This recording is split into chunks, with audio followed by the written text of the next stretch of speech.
Et ce qu'il faut dire de Louis Oukangren, c'est qu'il est né dans un État indépendant, dans le royaume de Rogbonu Adjatché, dit Porte-Nouveau. Et il est décédé dans une entité devenue indépendante.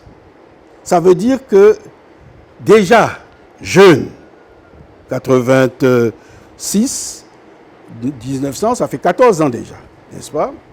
Et lui, il a vécu pratiquement jeune, n'est-ce pas, adulte, quand le roi Tofa régnait.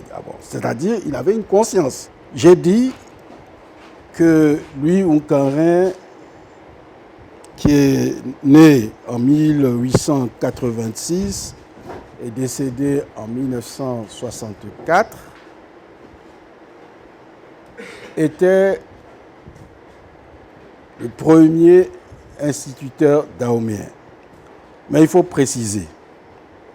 D'abord, quand le gouvernement fédéral de l'AOF a ouvert la première école fédérale des instituteurs à Saint-Louis du Sénégal, parmi les recrutés, il y avait 10, n'est-ce pas, parmi lesquels 4 dahoméens, dont 2 natifs de Ouida. Et il y avait aussi également Louis Oukangren. Mais dire que c'était les premiers instituteurs dahoméens, oui. Dahoméens dans le sens où natifs de la colonie du Dahomey. Mais ce qu'on doit rappeler, et souvent on ne le sait pas, c'est que dans une entité comme Ouida, qui avant la colonisation appartenait au royaume de Dahomey, Abomey Dahomey, dans une entité comme Rogbonu Adjatché, il y avait des écoles. Il y avait des écoles, surtout au sein des communautés afro-brésiliennes.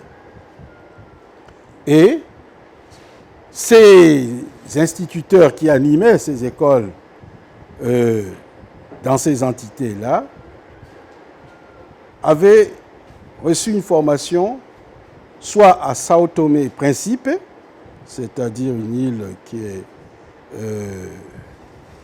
à proximité du Nigeria, entre le Nigeria et la Guinée équatoriale, soit du Brésil, soit du Portugal. Donc, les communautés envoyaient ces derniers faire une formation soit au Portugal, soit au Brésil, soit à Sao Tomé et Principe. Entre parenthèses, il y avait des rois d'Alada qui envoyaient certains de leurs princes faire des études à Sao Tomé et Principe.